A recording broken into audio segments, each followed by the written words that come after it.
Hola, a ver, me llamo Eduardo Silva. He salido de Ucrania justo cuando comenzaron a caer las bombas. em, y he estado pensando que puedo ofrecer un análisis geopolítico de lo que está pasando en Ucrania. Sobre todo me gustaría combatir tres ideas que he estado viendo últimamente, donde creo que puedo ayudar. No pretendo ser el mayor experto del mundo, ni pretendo ser nada. Interesa a quien interese. La primera idea que me gustaría tratar es la gente que dice yo no entiendo a Putin o Putin está loco o cosas así. De eso me gustaría hablar porque no está loco y se le puede entender.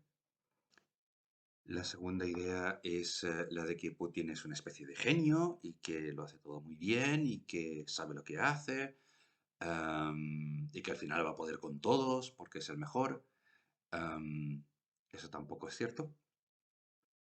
Y la tercera idea es, nos estamos acercando a una tercera guerra mundial y esto puede acabar realmente con, pues eso, con una conflagración termonuclear total.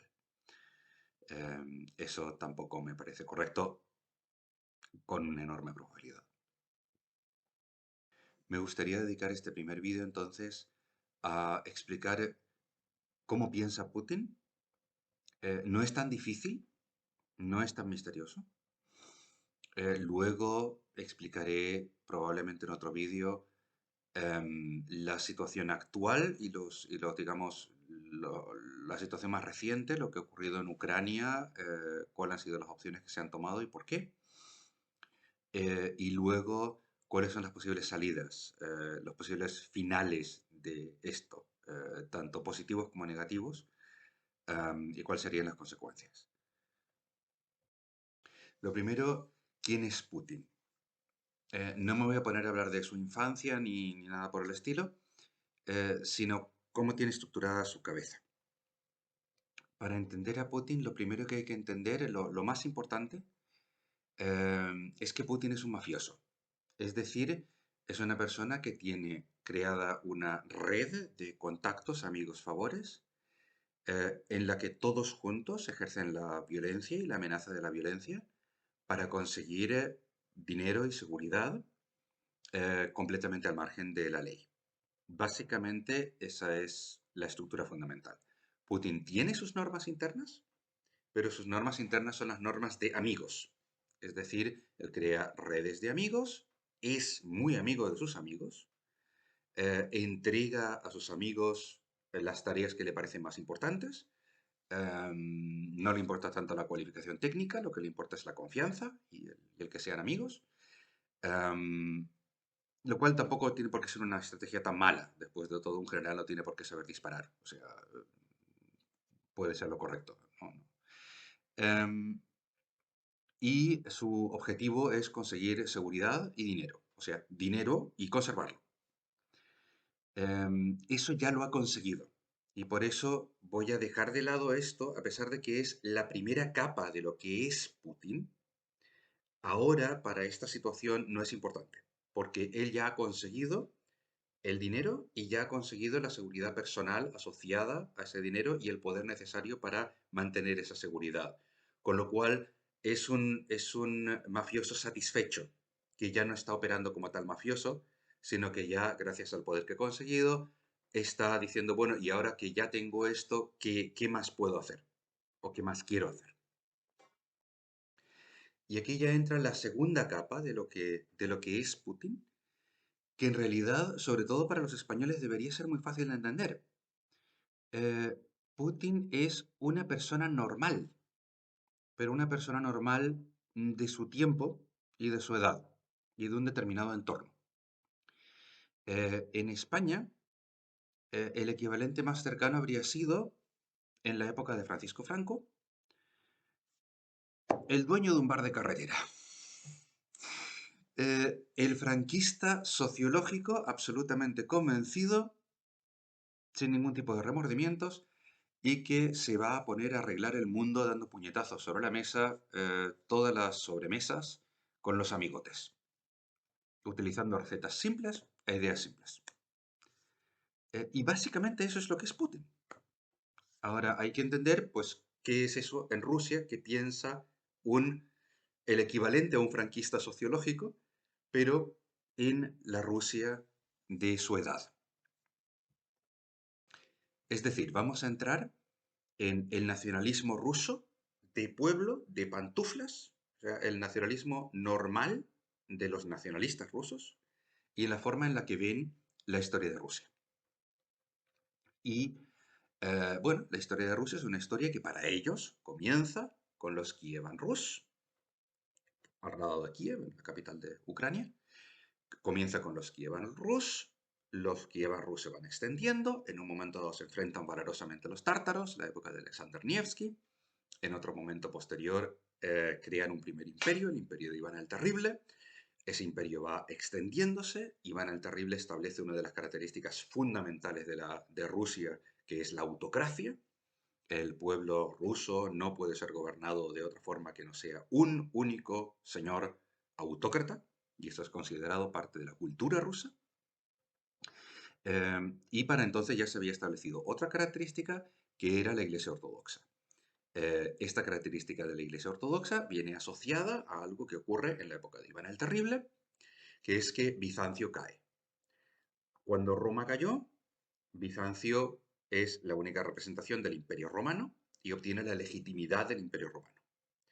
Cuando Bizancio cae, desde el punto de vista de esta gente, la legitimidad pasa de Bizancio a Moscú, como capital de la gran potencia ortodoxa, Bizancio es ortodoxo, y como el nuevo imperio. Es decir, Moscú es la tercera Roma, ¿vale? Y por tanto tiene una legitimidad de dominio universal, del mismo modo que la Iglesia es universal, ¿vale? Basada en esta legitimidad. La autocracia y la forma de expandir el imperio ruso expande otra idea fundamental, que es la idea del uso de la fuerza. El uso de la fuerza es legítimo y es el modo en que los diferentes pueblos miden sus fuerzas y se establece quién es el mejor, quién es el más capaz de sobrevivir y por tanto quién es el que merece ocupar un lugar de mayor respeto. Este respeto además se paga con un enorme sacrificio, que es el valeroso sacrificio del noble pueblo ruso que ha dado su sangre para conseguir la grandeza de la nación. Luego llega el comunismo, la revolución comunista. Con la revolución comunista, Putin y su gente tienen un poco un problema porque la economía comunista realmente falla y no les parece ningún éxito.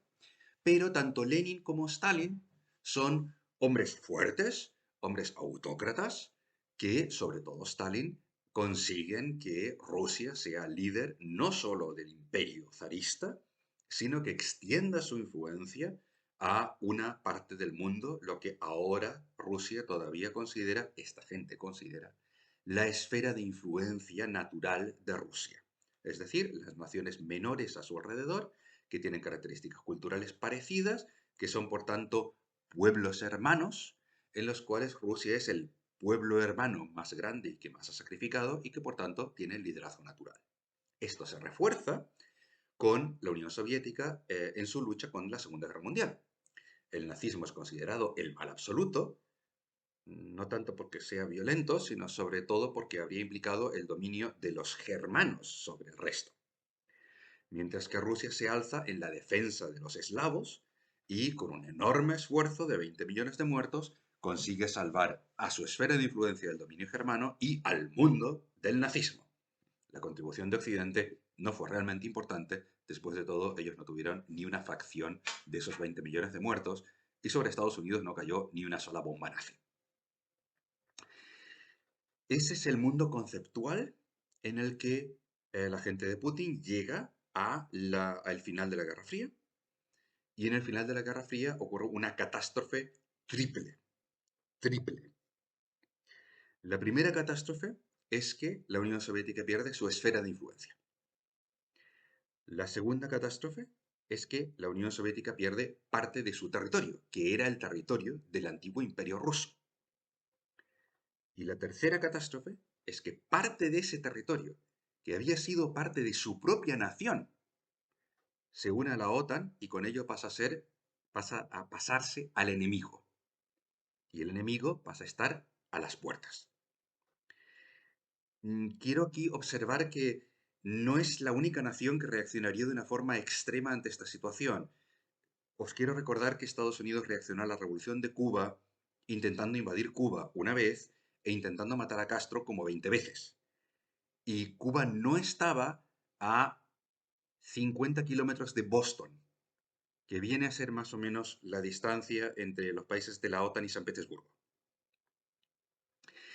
Em, con esto quiero decir que esa catástrofe es absoluta. Esa catástrofe hay que explicarla y para explicar esa catástrofe, los hombres de Putin, la gente que piensa como él, hace, volvamos al franquista del bar de carretera, hace lo lógico.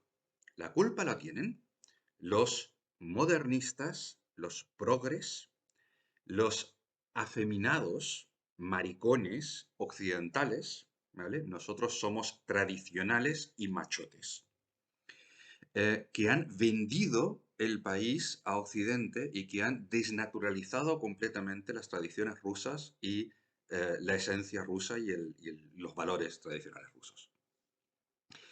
Y por supuesto, esto lo han hecho apoyados por el judaísmo internacional, que es cosmopolita. El cosmopolitismo es una mariconada completamente lo opuesto al patriotismo nuestro, de machotes.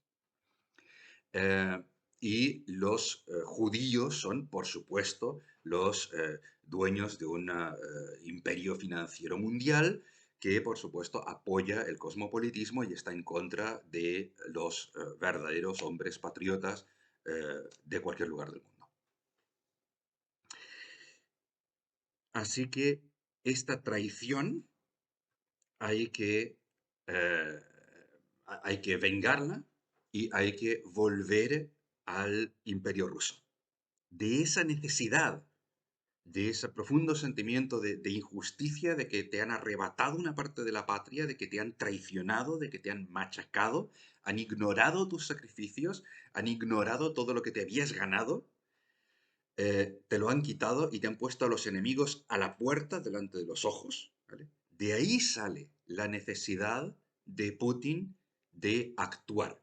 Una vez él ha conseguido su poder personal, ¿vale? Se plantea, bueno, yo ahora soy presidente, hey, ¿qué es lo que me gustaría que ocurriera con Rusia? Hombre, pues ya está bien de todas estas mariconadas, ya está bien de toda esta traición, nos han maltratado, nos han aplastado, nos han faltado el respeto, nos han arrancado lo que nos corresponde, es hora de volver a recuperarlo. ¡Cojones! Eso es Putin. Como veis, en realidad, una persona muy normal, desgraciadamente.